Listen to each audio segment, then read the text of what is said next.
don't know about you guys, but I'm excited about these changes. I thought it was going to be a lot worse. I don't think this is bad at all. I mean, it really is business as usual, but the path is different, you know? I mean, and you can still transactions it's have just been doing this for years. Exactly. So. It's really not that different. Yes, you're not going to put it on MLS. You're going to put it somewhere else.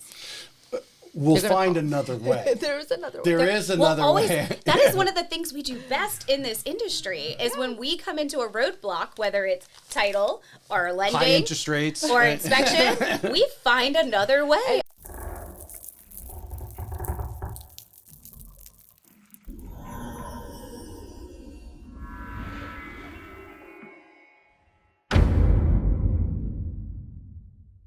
Back to the Real Estate Excellence Podcast. Special show today. It is March 19th. We are 5 days from the New York Times announcing the NAR proposed settlement. Today I have some local industry experts, attorneys, and an agent who has been dedicated herself to educating the real estate agents, young and old. Our goal with today's show is to educate, inform, so that everyone understands where the real estate industry is at currently today, March 19th, 2024. There are a lot of headlines that are clickbait and are not true, and all along the news media have no idea what they are talking about oftentimes. So today I have from the First Coast School of Real Estate and United Real Estate Gallery, Amanda Hauser. We have Rose Alberre, Sarah Puente, both distinguished attorneys at Landmark Title with us to join us. Ladies, welcome to the show. Thank you, Tracy. Thanks, Tracy. All right. I look at that echo. I got I got a choir over there. All right. Cool. Don't ask me to sing. Just to introduce everybody a little bit, I don't want to spend a lot of time on it because I know people really want to get into the nuts and bolts of what we're going to talk about. But obviously, Amanda's background, she was on episode 99. So if you want details on her thing, but she recently became owner of the First Coast Real Estate School. So we're proud of her of that. And this year is her 10th year in the industry. Am I correct? 14 total, 10 in Florida. 10 in Florida. That's right. That's right. I was trying to remember. Was it... what state did you come from? Louisiana. Louisiana. That's right. That's right. Oh, I remember you telling me stories about the bayou and stuff like that in our podcast. Rose, a distinguished graduate from Stetson University Law, and you went there for your undergrad as well. Am I not? No, undergrad was USF. Go Bulls. Okay. You got what is it? You had Florida. You had Stetson listed there twice. For MBA. Yeah, you got your master's. Okay. That's right. Got your master's there. And Sarah, locally here, Florida Coastal School of Law, cum laude, right? Did I say that right? Yes. Yeah. Graduated cum laude. It means she had good grades. But you didn't publish your grades. Rose did on her LinkedIn. I would take those down. All right. I want to kick off the show a little bit just to give I'm going to get myself in the camera here correctly. I want to kick off the show a little bit, and Sarah's going to lead us off with just a little bit of the background of where this whole thing got started from this class action lawsuit to, if you could, in a brief period, get us to where we're at today. Sure. Yeah. So how did we get here? There's been multiple class action lawsuits relating the commissions. It's been nationwide, but most notably was the Sitzer-Burnett lawsuit, which was filed in 2019. The major claim in that lawsuit is that there was a conspiracy that existed with National Association of Realtors, MLS, and some large brokerages. The conspiracy was that the cooperative compensation rule in the subject MLSs, that they had the purpose or the effect of raising or inflating the commission rates so that sellers ended up paying more for commissions.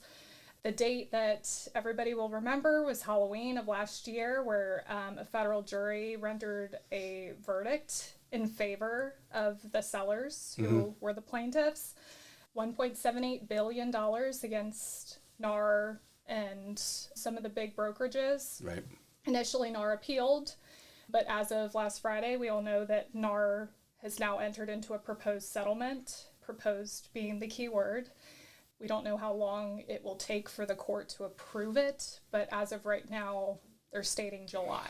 $1.7 billion. Now, obviously, to our federal government, that's like pocket change, but to all these companies, that's a lot of money. From a lawyer standpoint, you know, looking at this class action to kind of educate us non-lawyeries, how do you come up with a number? Did they have that many people claiming that much in losses, or they were yeah, I guess losses really. I mean, they weren't physically hurt, but they were set back $1.7 billion, or is there like a punishment in there? What do they call that in the legal world? Where they Punitive damages? But, yes, thank you.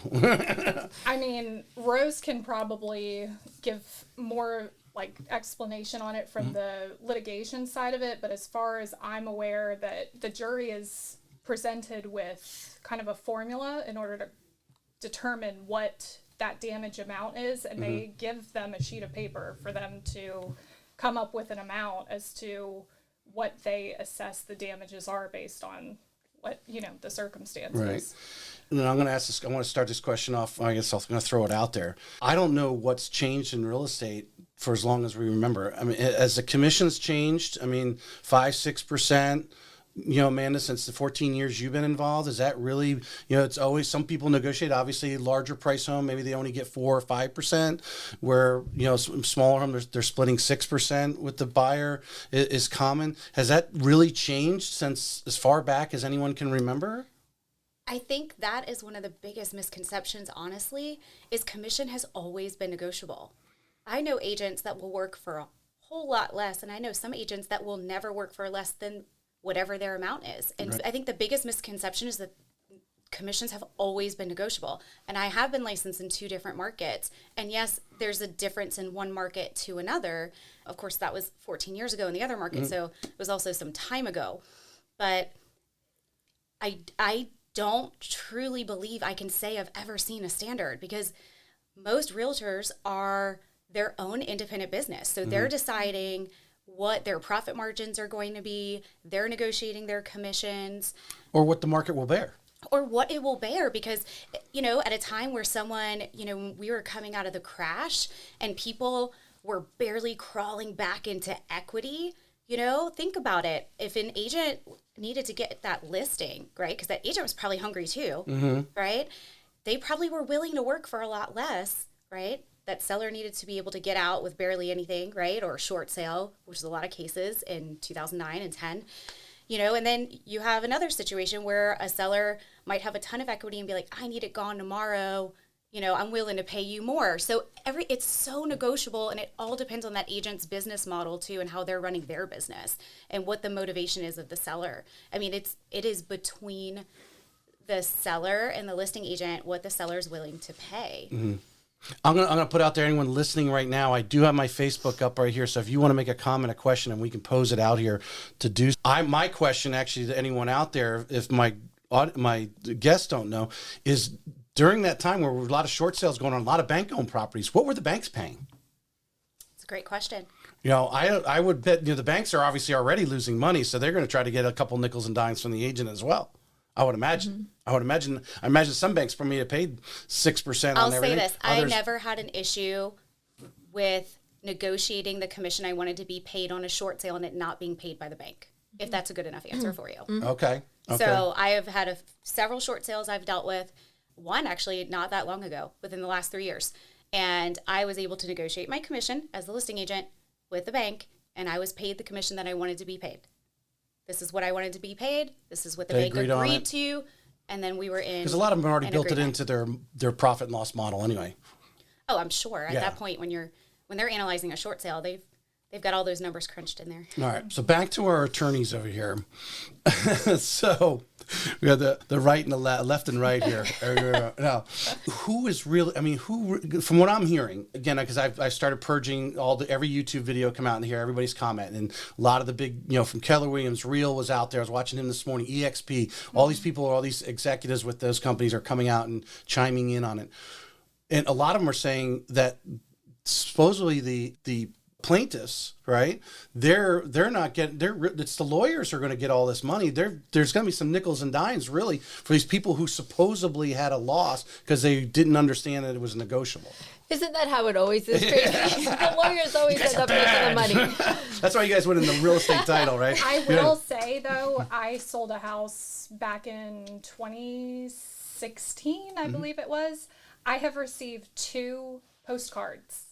One from the Moral lawsuit and one from the Sitzer Burnett, basically saying, You qualify as one of the class members, has all the information on it. Like, here's how you sign up to become part of the class. I mean, they are sending stuff out about this. And I've received both of those within the last month. But we know the lawyers are the ones that are going to be making out big here. Yeah. So I don't know about you, Tracy, and all of you here, but I'm excited about the changes. They are not as bad as the headlines are making them seem. Yes. I mean, if you look at the settlement, it's not really that big of a change. I mean, what I heard someone say, and I agree with, is the destination is the same. We're going to still get to where we're going. The path is a little different. You watched that video? I watched that video and like 1,000 others just like it. That was the real I brokerage liked right it. there. I agree with it. There's all this. People are nervous about what they don't know. But when you read it and you sit down and look at it, and it's still all speculation because it has not been approved by the court yet. But and there's still plenty of time. There is still plenty of time for everyone to catch up. Forms might change, things might look a little different, but the end result is still the same. The model is still the same. Brokers have value. Right. A good broker's value is worth his or her weight in gold. I think the way we do business is definitely changing.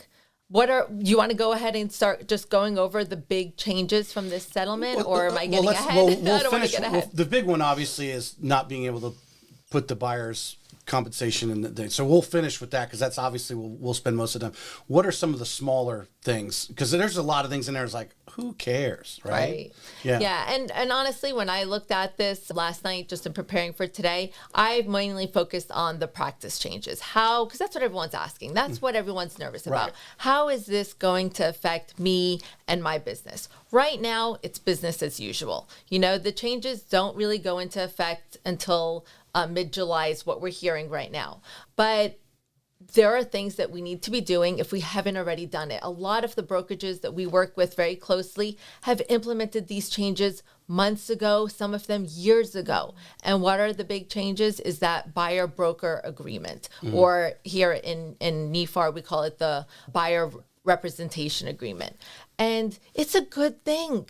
I mean, everybody should have been using it all along. Now everybody's going to be required to use it. And I like that. I think it's better to make it a requirement than for some buyers agents to use it and others not to use it. So now everybody has to use it. And I think the hardest part is just going to be explaining it to the consumer who reads headlines that are, and I'm going to say it, fake news. Well, clickbait. They want clicks. That's all it is. And that's all it is. But if you the world's really coming to an end. If you really just read the settlement, it's not a big deal. And it's change that I think brings forth opportunities, and opportunities for the real estate agents that are the real estate professionals that are not going away. Right. The problem that I see in our industry is there is a low barrier to entry, and anyone and their neighbor, can sit in a 70-hour class and become a real estate agent. And it's not going to be like that anymore, because you're going to have to prove your worth. You're going to have to show your worth. And agents have value. Yeah. We in our business, so we're in the legal department at Landmark Title, Sarah and I, and we have seen amazing agents that have saved the day, that go to bat for their customers. And then we have seen some that are not, and those ones will not stick around. Long. They will not. Amanda, because when I talked to you yesterday, I said we're get you on, and you said you've already been talking about it in your classes and so forth. Absolutely. About this, especially about the buyer's agreement. What position are you taking? What NEFAR is taking and working and blending this in so everyone's doing it? Yes. So full disclosure, I don't teach the accredited buyer broker agreement course. Like, I'm not certified to teach that. But in my role through different broker managements and career development locally over the last few years, if you've been working for a good broker, they've been preparing you for this. 6 months ago in my prior role, they had me roll out, maybe even longer than that, 7 or 8 months ago, where I crafted an hour-long training where we talked about, first, what are the different types of agency? Because people really confused the buyer broker representation agreement with just belonging to single agency. And I think that's why so many people were so confused about how is this going to work? Or am I going to have to be a single agent for now? someone watching this that doesn't understand, we have transactional, right? Or There's transaction brokers, transaction brokers, single and agents. single agent. And if you could quickly define the two. Sure. So a single agent's going to have fiduciary responsibility to their client. So they have 4 additional responsibilities. Transaction brokers are implied based on Florida statutes. So someone is a transaction broker unless otherwise specified in writing. Whereas if you are a single agent, meaning you have fiduciary responsibility, or you have a no brokerage relationship, or no non-rep, right? Non-rep. Those have to be disclosed in writing prior to that relationship beginning with that customer, okay? But typically in the past, transactional brokers have not had to disclose in writing what their duties are because it's already written into our Florida statutes that it's implied unless otherwise in writing for the other 2. So understanding what your agency is and your broker, because I've had people say, well, how do I know what I am? Your broker is going to tell you. So whoever you work for, they're going to tell you what kind of agency you are. And if you're not sure what that means, ask those questions. You should know what that means. Right. So you should know what type of agency you are and what that means. And then the second part of the training, because we kind of divided it into 3 parts, was value. So before, we can all look at this legal document that says buyer broker and learn what the lines say and what it means, but you have to have value. You know, you have to dig deep into that value, and how are you going to prove your value? And here's the biggest misconception where I think, you know, you have the, world is over as we know it, you know, and then you have it's business as usual. And it's like, it's kind of a little both, or really not either, actually. Yes, you need to understand the actual document. You need to read it. You need to go to a training that explains on what it is, but you need to know what your value is. And sometimes it takes a little bit of a mindset shift. You know, Well, you have to become a salesperson. you have to be a salesperson. Yeah. Whoa, did you know you were in sales? Did you have any idea? And so what you need to do is you have to realize, and I kind of, to try to put it in terms that they could understand, I'm like, guys, this is a listing agreement for a buyer. There you go. Okay, Exactly. when you go into a listing appointment and you're confident and you sit down with that seller and you say, hey, Mr. Seller, here's what I charge, right? And then you start having that first negotiation because commission's negotiable. You're going to go over what you You're gonna do go over first. what you're going to do, and you're going to start negotiating your commission. It's the same thing. It's a listing agreement for a buyer, if that makes it easier to understand.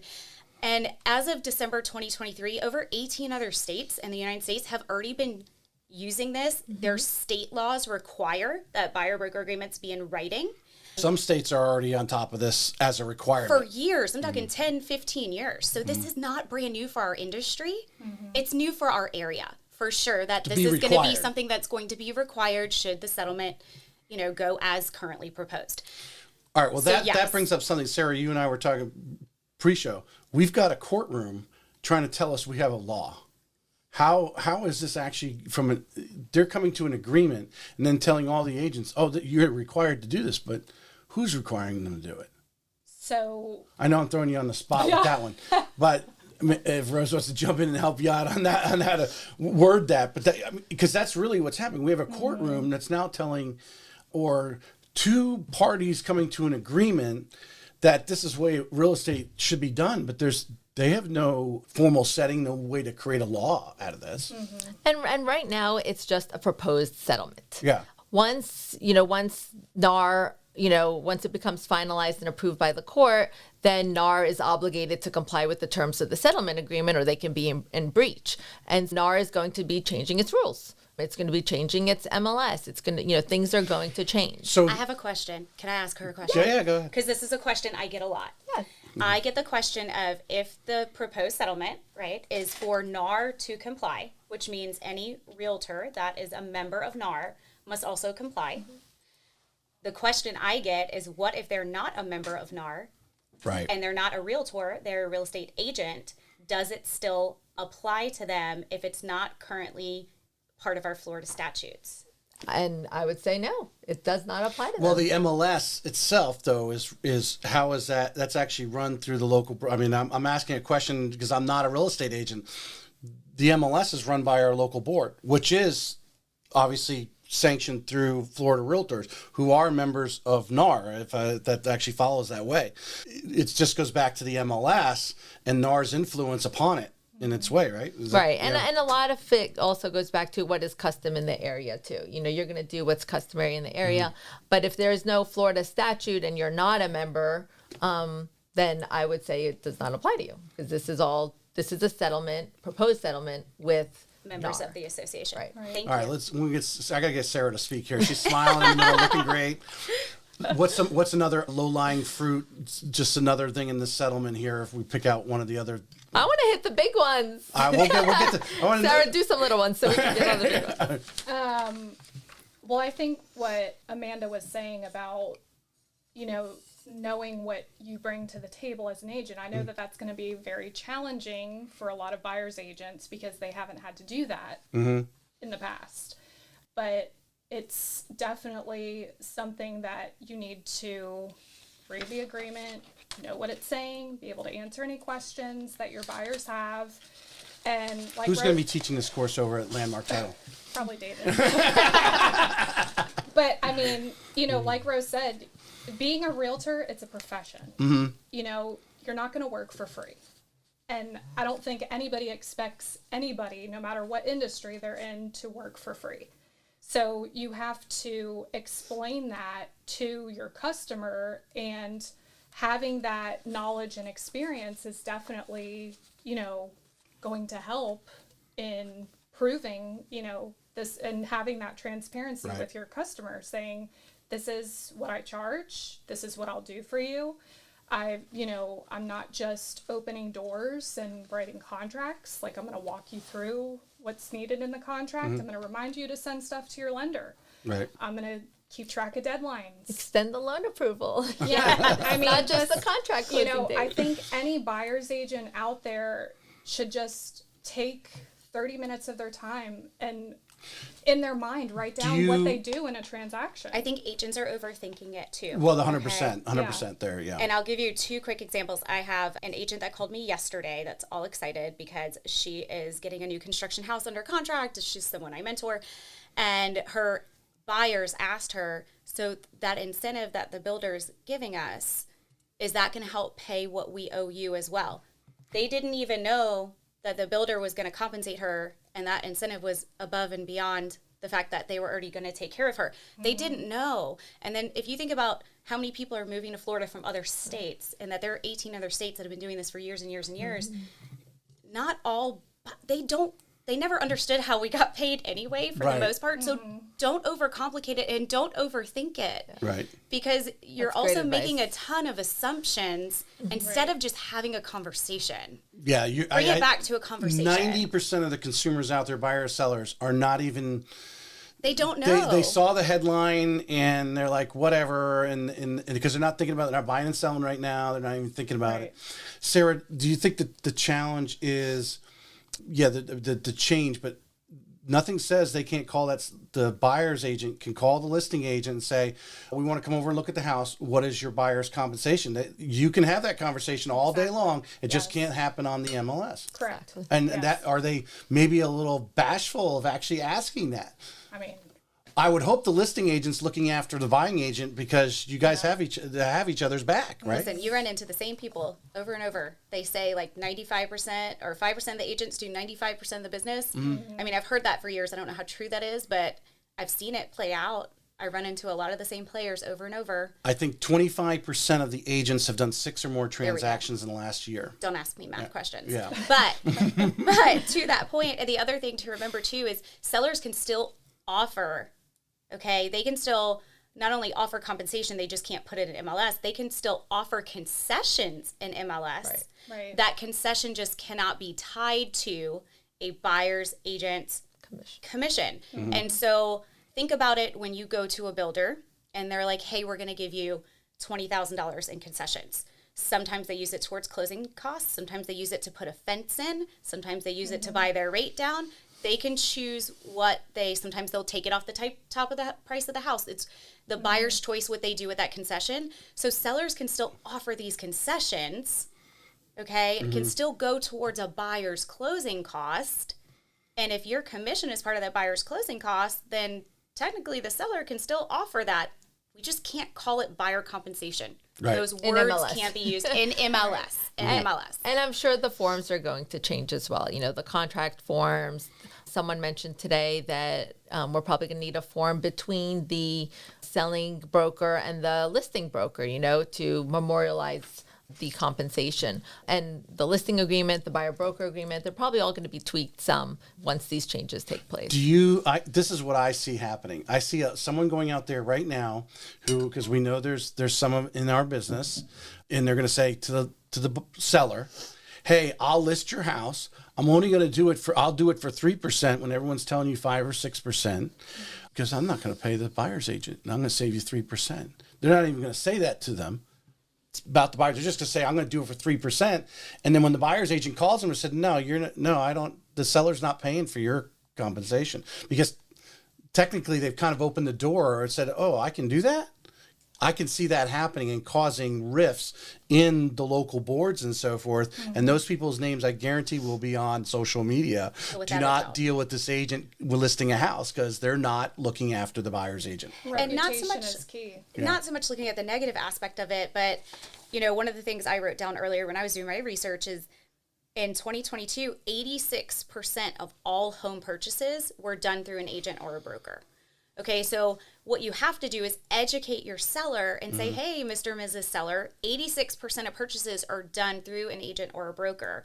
What does that mean for you? That means that if we don't want to offer any kind of cooperation to a buyer's agent, you could potentially be removing 86% of your possible market share. Mm-hmm. On top of that, as someone that was highly a listing agent for so many years, there's nothing like a buyer coming with an experienced agent that has vetted that person. Right. They're pre-approved, not just pre-qualified. Their person is going to be sane. Their buyer's going to be sane throughout the process, because that experienced agent is guiding it through it and holding their hand. And, there's just so much value to I hate how everything is just so tied to a percentage right now, because the amount of value far exceeds any percentage you could probably put on it. Most people that are looking to make a move are because they have to, or they have a major life change, and there's just so much value that our industry brings to when people are going through things like that. And I think the key with those sellers is just explaining it to them. You just have to sit them down and explain it, because they see the headlines, they see what's being posted out there, and everyone who has an opinion on the subject trying to give their 2 cents. So I think the key is exactly what you said, just explaining it to them, and then they'll be like, oh, okay, yeah, no, I don't want that, know. And right. There's always going to be that person, like I'm saying, is going to say, oh, I'll do it for 3% because they're not going to pay the buyer's agent. There's going to be those people. Hopefully they get pushed out, because when they see that agent is they'll learn the hard way. Yeah, that agent's listing a property, they know, hey, they haven't talked to their seller about compensating the buyer's agent in this. All right, Rose, I know you got a lister. What else is in that? All right. So I think the 2 main ones were the ones that we touched on, about no commissions in the MLS. And then the big one is the one that I really love, is the buyer broker agreement. Now at Landmark, we've had a couple brokerages approach us months ago, back in October when the verdict came out, about tweaking because we had the NEFAR form here in Northeast Florida, and then we had the FAR form. And so we tweaked the form to add a section so that, okay, look, I'm going to go after, my commission from the seller, the listing broker. But if for whatever reason they're not going to give me my compensation, then buyer, I will come to you, but I will come to you and they'll put a percentage, whatever they negotiate, whether it be 2.5% or 3%, whatever it is. And so we've made slight changes to the form. And if anyone's interested, we're happy to help them with that. So that way you could tell the buyer, look, the most that you will ever be out of pocket is blank percentage, whatever you negotiate with your buyer.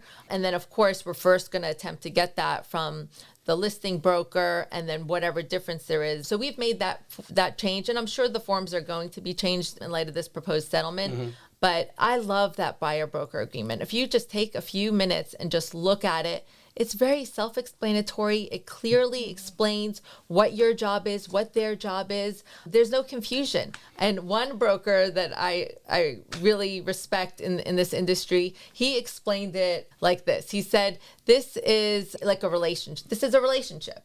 You can divorce me, but you can't cheat on me. That's how he said it. And I love it. I love it. I'm using it. I'm telling everyone, you can divorce me, but you can't cheat on me. And so that's what it basically memorializes. Look what I'm going to do for you. And it spells it out. Mm-hmm. So there's no confusion. And it really shows the agent's value of all the work that they're putting in. And then you can give examples of what you did to save the day in so many deals. We have so many stories of, where good agents have saved the day, and saved their buyers from losing their binders or getting the deal closed. It's kind of interesting because the lack of inventory, and this, here in our pocket of Northeast Florida, we have high demand, which is most of Florida has a high demand, and you're getting multiple offers. You may not getting 20 like you were back in 21 or late 20s. Thank God. Yes. But you're getting multiple offers, and you're getting cash. But cash isn't always king. We've found out that a lot of these cash buyers are very flaky. They'll make an offer to hold for it for 3 or 4 days, and then not come up with the earnest money because now they decided they don't want to buy it. Right. But knowing they're cash, they're at the top of the list, right? So having that savvy real estate agent that is putting their value out there, it's important for the listing agent to be thinking of that buyer's agent and explaining to their sellers that all these deals are squirrely. On the loan side, every deal right now, you talk to any mortgage person, most of the deals we're working with all have extra puzzle pieces to them right now, more so than ever. And I don't know if it's because, obviously the market conditions and everything, but all of this is coming to the top, in the surface there. Yeah. And I know there's a lot of what ifs, especially on the lending side, with buyers who can barely come down with the down payment and now having to do this. But I think there's going to be some changes. It's all speculation now, but I know one of the lenders that we spoke to said that they're putting language together to put in the contracts that would be acceptable on the lender side so that it doesn't get counted toward, the percentage that they're allowed to bring and things like that. And so one of the things I'm planning on doing as well, once this is no longer proposed, or I could do it now. But like I said, 18 other states have been doing this for years, right? You can't tell me that North Carolina doesn't have any VA buyers. So what I'm going to do is look at my network and say, who do I have? How are you handling VA buyers? Who do I have in my network that's in North Carolina that I, see at FAR every year or conference or whatever, and say, hey, how do you guys deal with this when you have VA buyers? Because you can't tell me they're not doing VA business. Of course Sarah, they are. There's always a workaround. Did you mention the VA buyers? All four of us know the rule, but for VA buyers, what does VA not allow them to do? So they cannot pay commissions or broker fees. Right. Themselves. So it has to come from the selling side, or that comes from someone else other than the veteran, basically, on that. So that's kind of the winners and losers here, right? I've seen that on quite a few. Who are the winners and losers? Right now, you would say a VA buyer on face value may be a loser here, which I don't see that going very far as our legislative bodies allowing this to go that way. Right. Yeah. Mm-hmm. And the involvement of the DOJ, I think I wrote it down. The DOJ has got their hands in here somehow, but because everyone keeps bringing it up. But they wanted to eliminate steering, but the MLS is out there for every agent to see. Versus, to me, if I don't have to actually publish it, and I got Amanda, and I go, I don't like women, so I'm only going to pay you 1%. But a man calls, and I'm going to pay him 3%. You're technically saying I can have that conversation behind closed doors. As long as it's not on the MLS. As long as it's not on the... You bring up a great point. Yeah. Because I was like, where are you going with the steering thing? I was like, how is one connected to the other? But I didn't even give thought to that. Yeah. But you're right. You're actually taking away some of that transparency that keeps people honest. Yeah. Exactly. That's what I don't understand and why they got their hands in it is why are they, what do you mean steering? It's out there for everyone to see what the compensation, every real estate professional can go in there and see what the comp is going to be on that house. And now you're saying now they can't. So if they're not, now, of course, one of the rows we talked about, one of the loopholes was they can put it on their own website. Right, United Real Estate Gallery can have their listings on their United Real Estate Gallery website, and they can actually publish it on there, but they can't pull it in the MLS. Do we know that for a fact? I'm not sure that. I mean, this is what people are talking about. This is what they're translating through this. On one of the recent. Well, it just all goes back to the thing. I don't know how a courtroom's making laws, right? We're calling them laws, but they're not. They're kind of like, what would you call them? Rules? Rules of engagement? I mean, that's really what they're kind of talking about. But then think about the tech that's going to involve for a broker too, because they're already paying to syndicate, right? Right, From to send the that same MLS, listing. which is not going to have the information. So then they would have to bring in like some kind of tech too to be able to, and then keeping up with updating it because it's not updated automatically. And some people were also talking about, you know, there's those third-party vendors that they use to schedule the showings and things like that, and then they could put in the notes section, you know, they could disclose. There was there. something The about showing third-party vendors. There is something in there, as one of the gentlemen who was doing a schematic, one of the videos I was watching about third-party vendors, but it goes back to this, what the DOJ's are. They're saying don't steer people, but now you're saying we're giving you a loophole to steer people. So I think the intent with that whole thing was one of the major claims in the lawsuit was that agents were filtering the commission amounts. So they would go towards which I don't know if it was an option here in Northeast Florida. Which is crazy because if it was an option, I've never heard of it and I would have even thought about it. So they would filter the commission amounts by seeing, you know, what was being listed for like high to low 3% filter co-broke. So the buyer's agents would only show their clients the houses that had the higher commission amounts, even though their client's dream house could have only been offering 1%. They wouldn't show those houses to their Those were customers. the allegations. So that's what was alleged. I would really like to see the real estate market that only offering the buyer's agent 1%. That's my, but I did hear that as well. I've seen it. Where they only offer 1%. Yeah. Yeah. I've definitely seen it in our local marketplace for sure. Mm-hmm. It's not rampant, but I've seen it.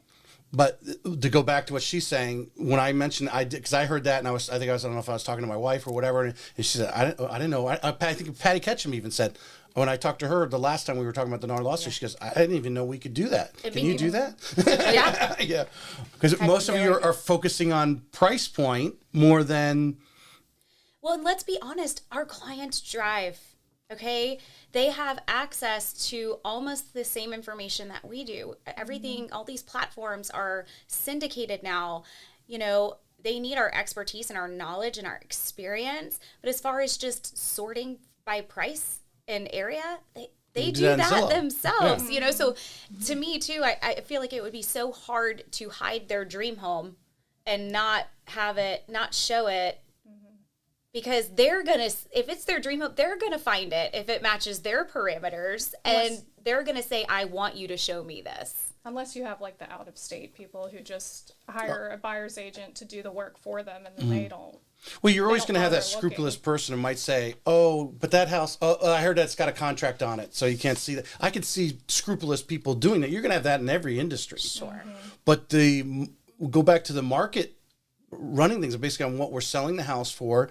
But if you're in a market, as you know, our market, and you're not offering 2.5-3% to the buyer's agent, you're not being competitive with what all the other sellers are offering, right? So it just comes, it just drives that from the market conditions. Rose, what else do we have on there? Those were the two big things. That's why, I mean, there's all this hype in the media about how the real estate industry is changing and, you know, everyone, you know, a lot of, you know, headlines that just are completely not true and are like what you said, you know, just trying to bait them in. But so really, yeah, there's change, but it's really not, it's not that drastic. Like I said in the beginning, the destination is the same. I don't think much is going to change except the way that we do business, and that agents need to know their worth. They need to prove their worth. They need to show it. Going to start having to use those buyer broker agreements, and at Landmark we're happy to make changes for your particular brokerage if you want to tweak some of the forms. And then also, you know, just not disclosing the commission in the MLS, which, you know, there are other ways. You know, people are just gonna, when they schedule their appointment, hey, what's your broker, you know, what's the co-op here? I want to call out Faith Walker. I don't know Faith, but she says this is very informative. So I appreciate that, Faith, on Facebook there. And then there still are a lot of what ifs that we're just, I think, waiting and seeing. You know, we don't really want to speculate on. There are what ifs, like we said, with the VA. And Amanda, what do you know, the scuttlebutt, and from the brokerage level, because you work closely with with the leadership and a lot of, you know, hitting the crosstalk, the water cooler talk, I call it. and people falling out. My personal opinion is that, I'm actually, I was telling a story this morning to my boss. I saw someone that I've known for years. We've worked together at different times. Was doing very well with the company he was working for. He just says, after 20 years in the mortgage business, I'm out, guys. I'm looking for something else. I want to go here in this direction and use my sales abilities, and he wants to get out of the business. This is going to give an excuse to some people to leave, and that negativity that they're going to have because they didn't just do it before. They now have a ticket. They could say, I'm leaving because of this. How is that going to, you think, change how you're doing your trainings, changing how these brokerages are retaining people? Because obviously the whole mission of this was to come across with a positive message that, hey, just stay cool. Things will settle out. The one thing about capitalism is the market will balance it. We might have some stupidity for a few minutes, but we're going to get back on it here. But what are some positions that they're taking? So I think you need to look at your brokerage currently. And if you are overwhelmed, confused about this whole situation, maybe you need to take a look at where you're at, because the leaders in this marketplace have been preparing their agents, value trainings, the actual document training. And again, we don't want to jump to the sky is falling. It's not even finalized yet. But if you fail to plan, you're planning to fail, right? And, and I think I shared a story with you the other day, like post-licensing season is what I call it. The month before license is renewed is usually when I do all my post-licensing classes. Right. Ethics filled. Realtors, we love to wait to the very last minute to keep our licenses going, our livelihood. And so usually that last month before renewal, twice a year, is when I do all post-licensing. My post-licensing classes have been light. Here's what I can tell you about that. In the last 2 years, if they were licensed in the last 2 years, they started at a time where it was very easy to enter this business. Mm-hmm. And then it almost kind of came to a halt a few months later. And I think a lot of them are not renewing. Okay. Wow. And so that's been, because even I can even gauge with my online offerings, because, some people just want to take it online. Well, I offer that as well. So I can track what's coming in post and pre, and I have way more people getting licenses for the first time in Florida, a sales license. And I've had a lot this month alone from other states that have broker's licenses that are coming to get their broker's license here. Oh. Interesting enough, I'm having more get your license classes than keep your license classes. Wow. And do I think there's going to be fallout? Yes, and I think we're already starting to see it. I think this renewal period is going to be very telling because it's been so light in attendance and registrations for post-licensing. But again, I think it's telling of the fact that they've been licensed only in the last 2 years. So they probably killed it in the first few months, and then things changed, and they never learned how you really have to do it in this business. It's not always easy. It's normally not easy. And I think, all this is just very overwhelming. But I think also it depends on their leadership, So when things were really good too, we saw a lot of these smaller brokerages pop up, right? That, they're smaller, independent, and that's great. I love the fact that we have so much different, all the diversity and all the different options depending on how you want to run your business and who you want to hang your hat at. But I think some of them are struggling with education because some of their agents are the ones that are really overwhelmed. At least that's been my experience. Well, it's common sense. It actually is in the 100 some agents that I've spoken to in the podcast. Obviously, we talk, hey, why did you go to brokerage? Oh, education and technology. Well, that's what everyone says. Yes. So tell me about the education that's actually better than somewhere else. Yes. Yeah. And, I do offer small brokerage services, and that came from a good friend of mine that started his own brokerage. Yeah. And he gave me the idea. He's like, listen, I would love to have an opportunity to have someone to come in on a contract basis or buy a package, or like once a month we pick a topic that's relevant where I don't have to have someone on staff, or I don't have to do it. And I'm like, absolutely, I could do that. I'll come to you. You can come to one of my training rooms. And you can find a good lender to probably pay for it. Yeah. And, that is something like, know that you have options. I'm sure I'm not the only person out there in Northeast Florida that does that. Right. If you are a smaller brokerage and your people are hungry for education because they just want to understand it, then know that there's resources out there for you to bring people in and have it sponsored by a lender. And that's one thing we at Landmark, one thing that we love about our new building is we do have a training room that is state of the art. It seats over 80 people. And we do a lot of CE classes with Landmark University. And one of the classes that we are currently submitting for CE approval is on this whole NAR settlement and legislative updates and just changes in real estate. And everyone's welcome to use our training room as well. Well, Sarah and Rose, how important, and I'll let you finish on this question, whether it's NEFAR, Florida Realtor, or NAR, National Association, right now, more than ever, I mean, because I know you guys probably belong to several professional industry organizations from a legal side.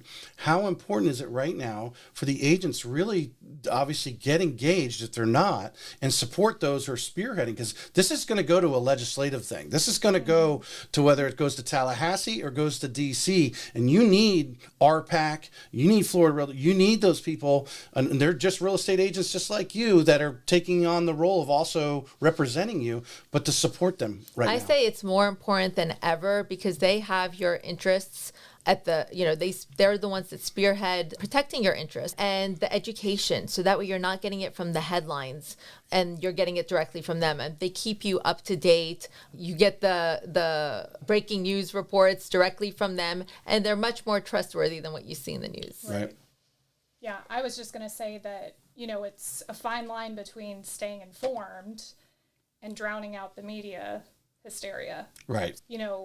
Having organizations like that are actually going to give it to you straight, that's super important to be able to educate yourself on what's happening in the industry and not just listen to, the newscasters who have never been in the industry just give their take on what's going on. And I don't know about you guys, but I'm excited about these changes. I thought it was going to be a lot worse. I don't think this is bad at all. I mean, it really is business as usual, but the path is different, I mean, And you can commercial still transactions it's have just been doing this for years. Exactly. So, It's really not that different. Yes, you're not going to put it on MLS. You're going to put it somewhere else. We'll find another way. There is another way. There is another way. That is one of the things we do best in this industry is when we come into a roadblock, whether it's title or lending, High interest rates, or inspection, we find another way. I mean, we were born to do that. Right, So we have a monthly closers meeting, and today's topic was the Getting to Yes initiative. And it's all about getting to yes. There is a way. There's a way. When there's a will, there's a way. We'll find a way. Just to go back, I want to point that you have to, those who are not RPAC, just talking to listeners out there, if you're not donating to RPAC, this is the time. Now, Lee Brown, Crazy Shit in Real Estate podcast, it's great, but Lee Brown is an industry influencer. She did a great YouTube video, so look her up. Lee Brown, it's Leigh Brown. She did a great, about 28 minutes today. She on YouTube. I remember, if it wasn't today, it was yesterday. She recorded it. But listen to what she said. But the important thing is you need to be calling your representatives now at RPAC, at NEFAR, Florida Realtor, NAR, and at the federal government and in Tallahassee right now, letting them know how you feel and where you stand. Or if NEFAR is eventually going to come out with their official statement, I know they're meeting and that's what is that, and get behind it. Or be part of the influence of what that statement's going to say, and then go to Tallahassee with it, because that's the only way that you got to protect your industry. And Kim Knapp said something to me a couple weeks ago that really resonated, and I think a lot of people assume when you go to other countries. As I had an agent from Miami who deals in other countries, there might be 6 real estate signs in front of a house from 6 different brokerages.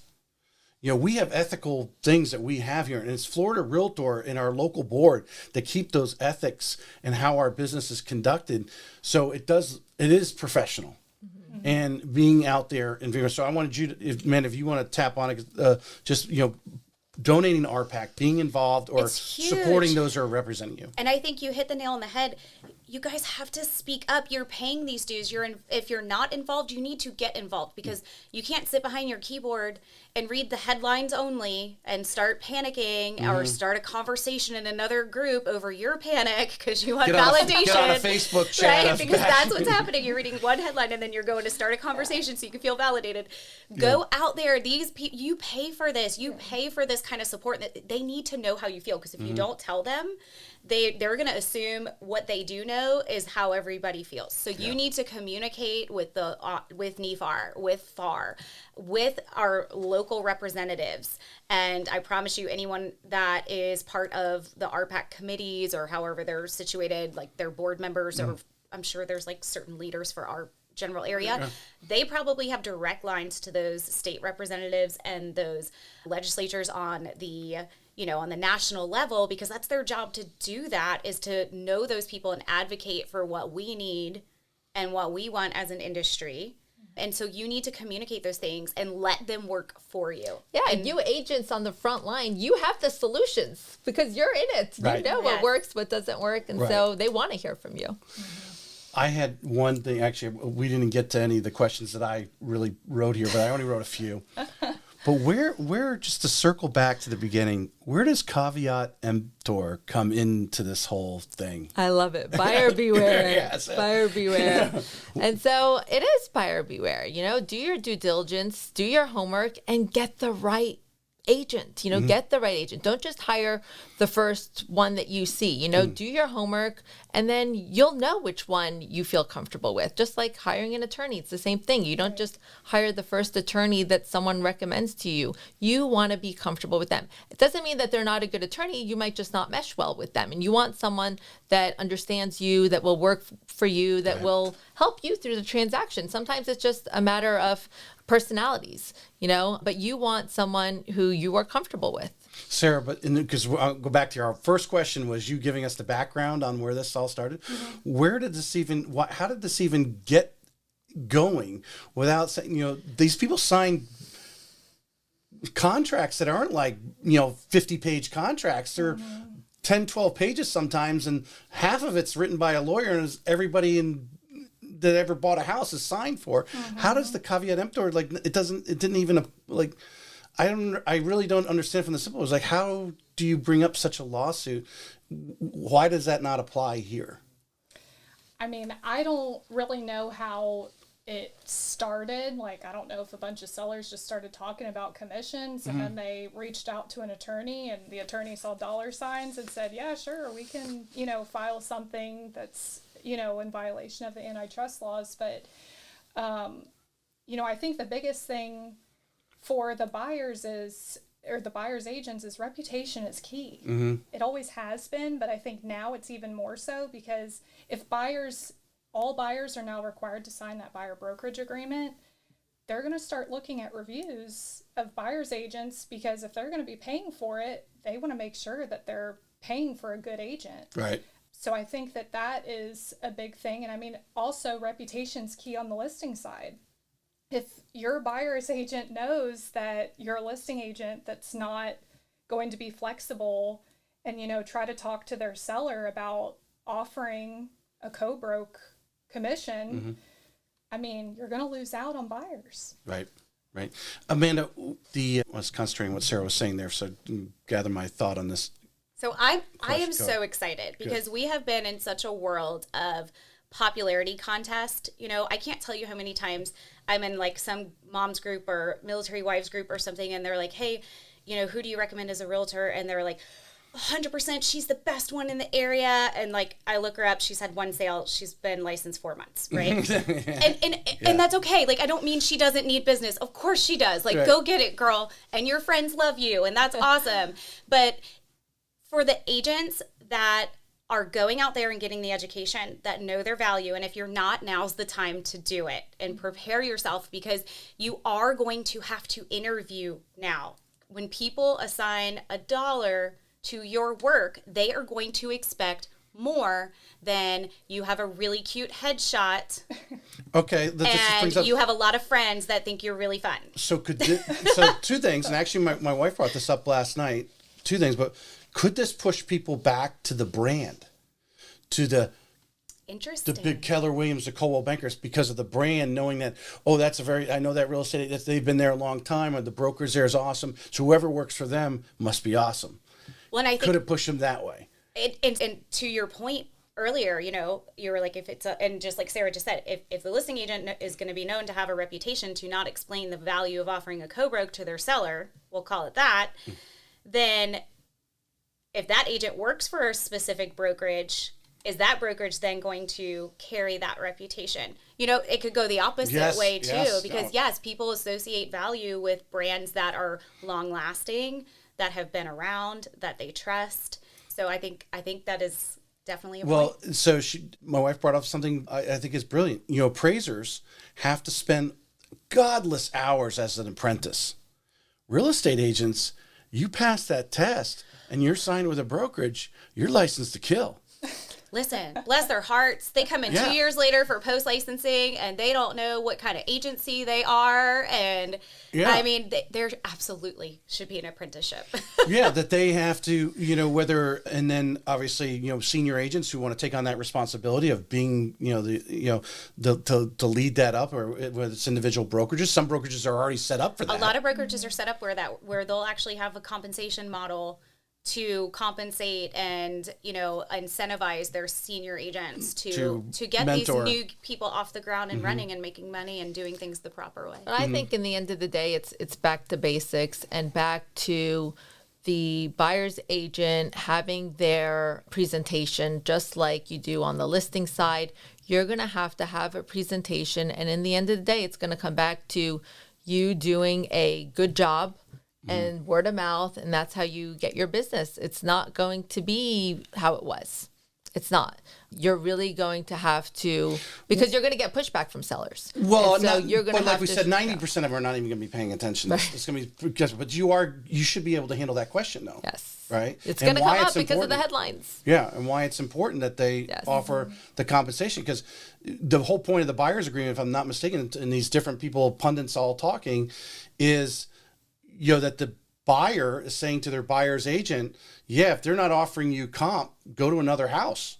You know, or, you know, you have the ability to say, if they're not offering comp for you as the agent, we agree with you. Just move on to a house that is. And so that was something that Patty had mentioned, I believe, in her podcast with you. Yep. And again, this was back in October. This was before we even had any kind of proposal or anything. That was after the initial agreement with Caldwell. So listen, before there was even a proposed settlement, we were already working on workarounds. Yeah. We were figuring out how to get to the end of the road. And so one of the things she had said, to reiterate, was that if you're using a buyer broker agreement, there's an additional terms and conditions where if your buyer instructs you in writing to not show you homes that are not offering at least a certain percentage co-op, so that they are fully aware of how much they maximally could be responsible for, or maybe none, maybe they want it all covered, or maybe they need it all covered because they're a VA buyer. Or a lot of first-time home buyers don't care. It's still not going to stop the buyer's agent from picking up the phone and saying, hey, Sarah, got this awesome VA buyer that really wants to see your seller's house. Unfortunately, I'm instructed in writing that I can't show it unless there's a co-op. Think you could have a conversation with your seller? You're not going to not at least have the conversation, because you also still don't get paid until it closes. Right. 100%. Right. So we're going to see a lot of that stuff pop up. And I think that's what agents are. They're looking for answers. They all want like an answer and a plan. And the thing is, it's still very speculation. You need to rely on your foundations. You need to know your value. You need to get an education. You need to read the document, because it's a listing agreement for a buyer, y'all. Read the document. If you're like, I've never done a buyer presentation, that document basically walks you through it. So if you weren't sure what to do, it covers all the high points. It'll walk you through it step by step, you know. And I think brokers, you need to start having classes on how to do a proper buyer presentation and show your value. Now's the time. You really, because I hear some of the horror stories. And to sell the podcast, I've had 170 some top agents on there, and they tell you what they're doing and why they continue to get referrals after referrals and so forth. And if you're not doing it, you're not having those conversations with the other agent. You're not building the relationships with the other agents. And so you're watching each other's back, and you're confident that, I know Amanda, if she's got that listing, she's got the buyer's broker covered in there. I don't even have to ask her because she's a top agent, you know, that type of thing. Is there anything else we want to add here? Or anything else that was on there we think someone should know on the highlights?